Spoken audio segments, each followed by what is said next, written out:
Good morning, YouTube. Devin here again.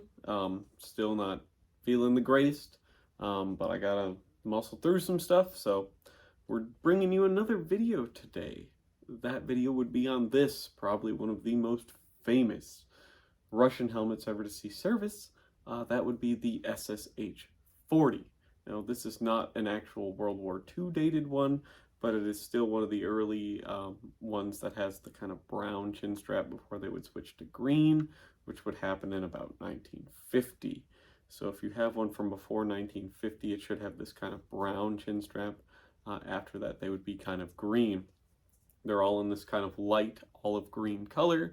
And this one, actually, I'm kind of hiding it from you, has an optional upgrade in it, as you can see here. This is an upgrade that was made for paratroopers, mountain troops, dispatch riders, kind of stuff like that, that needed a little bit more stable of a platform.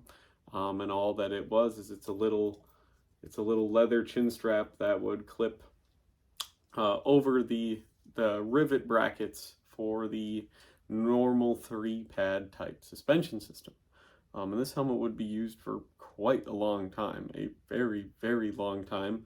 The paratroopers actually wouldn't replace this helmet until the SSH-68 would come into play, which is kind of obscene. This helmet served for an incredibly long time and was used by pretty much every comm block nation in existence at one point or another, either directly given these as aid from Russia or by making their own designs. But it would go on to influence quite a lot of designs and improvements later, such as the SSH-60 and the SSH-68 helmet. The SSH-68 helmet still being currently in use as of 2022.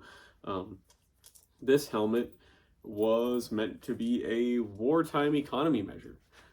This isn't the helmet that Russia went into World War II with. Russia entered World War II with basically 2 helmet designs. It's 3 helmets really, but basically 2 designs. They entered World War II with Adrian helmets left over from World War I, and Solbergs, which are their own kind of 2-piece design of the World War I 4-piece Adrian helmet. That would be made in Finland, but obviously after Finland seceded from Russia after World War I, they would no longer have access to that, but there would still be quite a few of those made. Those would be kind of in rear line use, having been supplemented mostly by the SSH-36. Now, the SSH-36 was this kind of big, complicated design. It had kind of some flared ear pieces, and it was kind of a weird shape.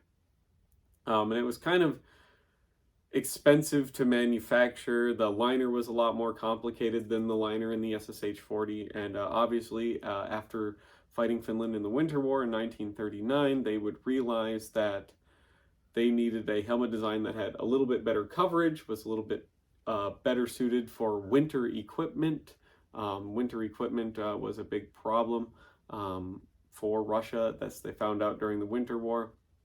So they would adopt the kind of Ushanka style hat, and it did not work well under the SSH-36. Most winter equipment did not work well under the SSH-36, so they made a bigger, kind of rounder helmet design to accommodate winter insulating headgear, such as the Ushanka, that would become very, very famous and is still in use today with the Russian military and militaries all over the world. This helmet was basically brought about by the fact that you could not wear a lot of winter heat retaining equipment underneath your helmet in the SSH-36, and so they found that out during the Winter War fighting the Finns, that they needed a better design, and simultaneously, while needing a better design, they decided that they would make it cheaper as well. So this helmet provides more coverage than the SSH-36, is easier to manufacture, and it's much simpler and quicker to manufacture. So we'll flip the helmet around here and take a look at the liner of the helmet. I don't have an SSH-36 to compare it to, but I do have a Russian Solberg to compare it to that I restored. I will explain to you what the SSH-36 and the SSH-39 actually, which was a very kind of short-lived, almost trial helmet before the SSH-40 would enter. enter service, what the liners for those two helmets would look like before ultimately settling on this design. So stay tuned for that. Alrighty, so here we are back looking at the liners of these two helmets here. As you can see, my beautiful restored Russian Solberg there on the left. It has the original World War I paint. I didn't repaint it. I did clear coat it to kind of stop the corrosion from happening, and that is a liner that I made that is put into that helmet, as well as that chin strap. But on the right here we have the SSH-36 with its, chin strap upgrade for mountain troops, paratroopers, all that other good stuff. And one thing you can see here, similarities, is Russia kind of likes that light olive green paint. They've used it for basically forever on everything. And you can see the kind of stuff the liner is made out of here on the SSH-40. Now, initially, this is what a World War I Russian Solberg would have looked like. And after World War I, they would go through and retrofit what would be called a sock type liner. Now what a sock type liner is rather than having this complicated sweatband with all of these leather tongues sewn to it, it would have this leather sweatband, but it would have this kind of cloth type dome, all one piece that would just be like the opening of a flour sack, and it would have a ring that would go around the top of string, and you would tie that to bring the opening either further apart or closer together to adjust the height of the liner. And that's what the Solberg and the Adrians would have after World War I into the 20s and 30s. And then when the SSH-36 would come out, it would have that style of liner. And then when the SSH-39 would come out, it would have that S style of liner. Now initially, the SSH-39 was the same exact shell as the SSH-40, but it would have that liner transferred over from the SSH-36. Ultimately, that liner was deemed too resource heavy, too manpower heavy, and too slow to manufacture. So they went to this material that Russia's actually really well known for using, and it's called kersey. And kersey or tarpaulin, or there's a bunch of different names for it. And basically what it is it's cloth that has plastic covering it, or like a resinous material, and it's supposed to simulate leather while being cheaper to make than leather. It's also a lot more consistent, and as you might be able to see, there is kind of this pattern in it, but it's meant to kind of simulate leather in its durability and kind of waterproofness, but it's just cloth. If I flip it back here, you can see it's just this kind of cloth material that has had this layer of like plastic kind of rubberized compound put over it. And as you can see, this one is it's a pretty early one. It's made in 1949, which is kind of a harder year to find. Like I said, only the 40s ones will have this kind of brown chin strap. Later they would kind of go to this green one, but you can see that this one actually has 3 pads in it, and one of them, the tarpaulin, doesn't actually match. That's not uncommon because they would have had a lot of different factories making these pads and just putting them all together where they would be assembled together. So this helmet is basically a stamped steel bowl, and then it has 3 little pieces of sheet metal that are put inside of this thing, and the tarpaulin pad is pinched between this bar of sheet steel, and then it is riveted directly to the shell, as you can see. So there is 6 rivets in the shell. There's 2 here to hold in the rear pad. Then there's 2 kind of up here to hold in the front left pad, and 2 here to kind of hold in the front right pad. So it's just 6 little rivets and 6 little pieces, 3 little pieces of sheet metal, and then this kind of rubberized plastic kersey material, and then it's just cotton pads on the back of this that are held in place. That's it. That's all that you're using to provide your support. Now, this helmet liner is gigantic, and like I said, it's meant to be large, so that way you can accommodate winter equipment underneath this helmet, so you don't obviously freeze to death. Russia, Finland, that whole Eastern Europe area is known for being quite cold. Winters can be pretty harsh up there, and this is designed to do that. So during the summer, it actually provided not the best stability, but it provided very good airflow. By having your helmet not so close to your head and having the pads so far apart, you would get really good airflow to keep your soldier from overheating, which means they didn't have to have any vent lugs in the helmet. So the SSH-36 was a helmet that had kind of a crown on top of it, much like this Solberg does here. And the Adrian, where you would have a vent in the top of the helmet to help alleviate that fact that you don't get good air circulation because the circumference of the helmet is pretty much the circumference of your head. The SSH-40, as you can see, the liner is much more spread out on this design, and this is a size 2. They would make these in 3 sizes, 1 being a small, 2 being a medium, and 3 being a large. Most people will fit into a size 2. And if you like your helmet to fit a little bit snugger, I would normally suggest going a size down from what you would, what a lot of the size charts would say you wear. Because pretty much all but the largest heads will actually fit into all 3 sizes pretty easily. They're gigantic, and they're meant to be that way, like I said, to accommodate winter clothing. But you get this cool airflow effect in the summer because of all of the space between these pads that you don't really get in a lot of other designs. And it was actually really, really easy to manufacture and cheap to manufacture.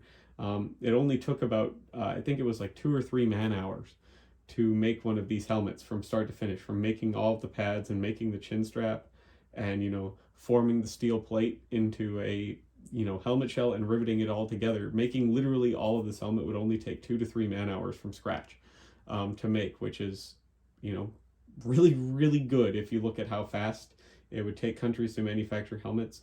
So it would take about 20 hours to make an M1, if that makes any sense. About 20 man hours to make an M1. It would take about the same to make a German Stahlhelm. And as you can see here with Russia, it would take about 3 hours to make an SSH-40 if it didn't have this chin strap on it, which this is something that would be added kind of in the later 40s. So that's basically what the liner of the SSH-40 would be. And this liner would continue on to the SSH-60. The SSH-60 would be the same exact shell, but rather than having these little arm brackets that the pads are on mounted directly to the shell, which can transfer a lot of shock into your head, they would put them onto these steel kind of spring arms and move the rivets up much higher on the shell to create kind of a dampening crumple zone effect on the helmet. So that way it wouldn't, you would have kind of a natural spring in the steel of those arms to compress a little bit so it would absorb some of that impact. Then the SSH-68 would obviously be influenced by this design. It would take the same liner as the SSH-60 and then just slope the shell a little bit more aggressively to improve the deflection capabilities of this helmet when it comes to shrapnel. So now we're going to flip the camera back around. I'm going to try this helmet on. We're going to see how it fits, how it feels, and everything like that. I'll show you what it's like with just the cotton chin strap, and then I'll show you what it's like with the improved leather 4-point chin strap, the stability and everything of that, as well as how it looks from various different angles. So stay tuned for that. Alrighty, so here we are back in front of the camera. Let's throw the SSH-40 on here. Take down the cotton chin strap. As you can see, I have all my helmets pretty much fitted the same way. This one, obviously, the leather chin strap is sitting between the pads, but how I tell everybody in all my helmet videos, how I like all of my helmets to sit is I like the rim of the shell to come just below my ear canals. And it would normally sit right there if it wasn't for the fact that I have the leather chin strap upgrade into it. So it fits perfectly, and you'll see it drop back down. I'll show you when we get over to that. So here we have the SSH-40, how it would be worn basically through all of World War II and into the 50s and 60s, as well as by most of the kind of comblock countries. As you can see, it's not a bad looking helmet. It's a pretty, I think, boring. It's a very function over fashion helmet. It's very quick to manufacture, and it does its job. It does its job pretty well. It's not uncomfortable. It's relatively stable if I shake my head around. As you can see, it's relatively stable on my head. It doesn't get in the way. It's not an uncomfortable helmet. It doesn't feel too large, too small, too big because of how the pads are arranged and everything like that. It does fit winter equipment under it very, very well, which is great. I probably should have got a hat to show you guys how that would have worked, but maybe that'll be for a future video and stuff like that when I do a comparison between the SSH-60, the SSH-40, and the SSH-68 to kind of show some of the differences between them, because I think that would be a pretty cool video. But anyways, this is what the SSH-40 with its 2-point chin strap would look like from the front, the kind of classic design. Here is what it would look like from the right side profile. Here is what it would look like from the rear. I'll try to fix my hood here because it's down to like 40 degrees here now. But I'm going to simulate, as I always do when I'm facing backwards like this, to simulate going prone to see if your helmet will have any bite. Bite is where the shell of the helmet interferes with your neck or your equipment here in the back. So the hoodie is actually kind of nice for that because it can simulate a winter coat or equipment or something like that. So you want to try to look, I'm going to look up as high as I can to see if the helmet wants to rock forward and obstruct my vision, or if it touches my shoulders or neck or something. So here we go. It touches my hoodie. I can feel it touch my hoodie, but it doesn't like bite or pinch or anything, which is actually, I'd say it's a pass. It's a very good design for that. It didn't want to rock forward at all when it hit my hoodie, which means it probably wasn't hitting it all that hard. So it wouldn't rock forward like this and obstruct my vision, which, as you can see, is pretty easy to do. I was able to do that with one finger. So, and then here we have it from the left side profile.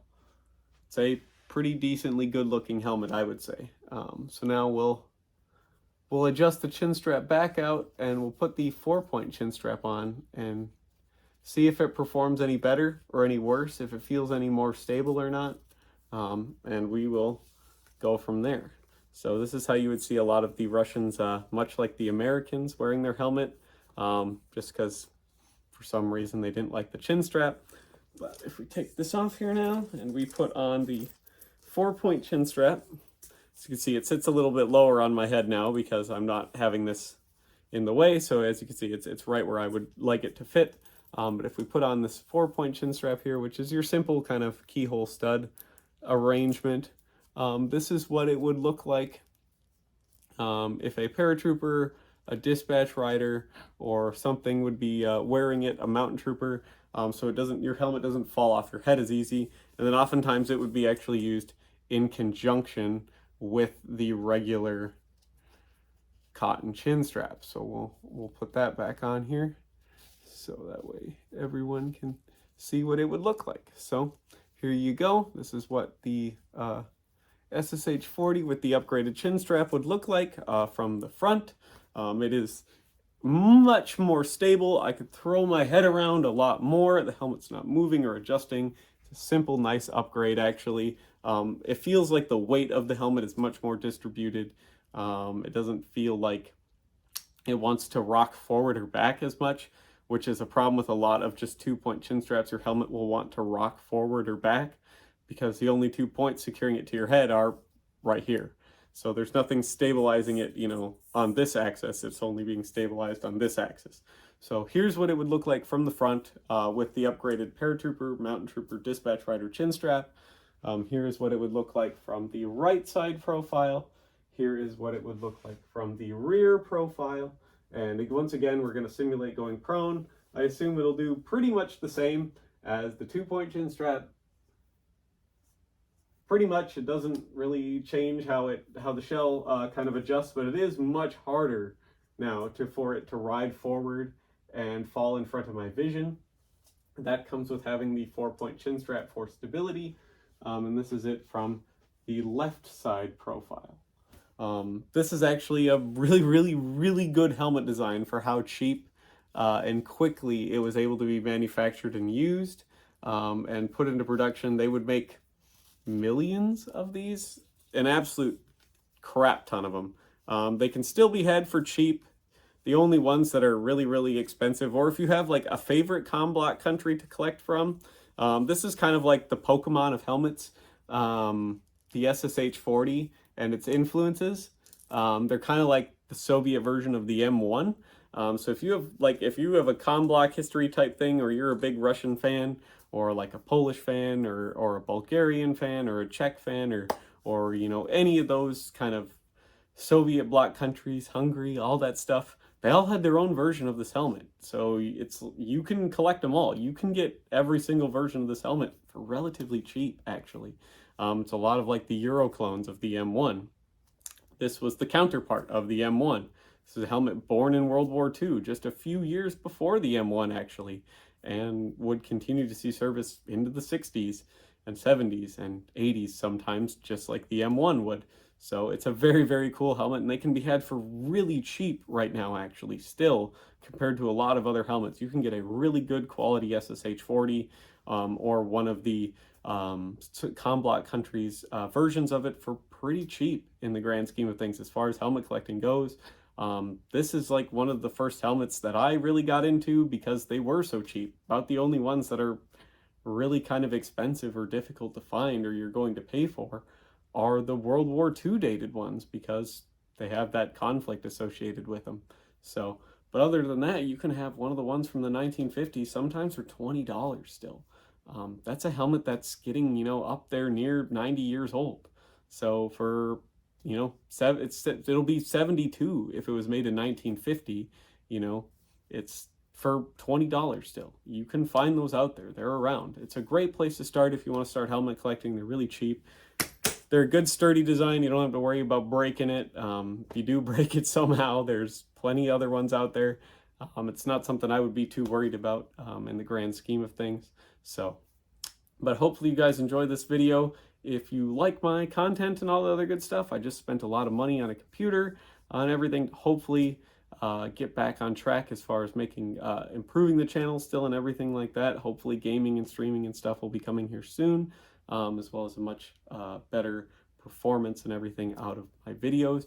If you think I'm worth $1 on Patreon, that'd be great. You know, it all gets you into the Discord. There will be tiers eventually when the gaming and the streaming comes out. If you want to play with me and stuff like that, there will be tiers set for that to hopefully kind of get some incentive for people to get here into the Discord. It's a great place where there's a bunch of cool people and stuff like that, and you learn something new every day. So lots of support in there too if that's something you're looking for.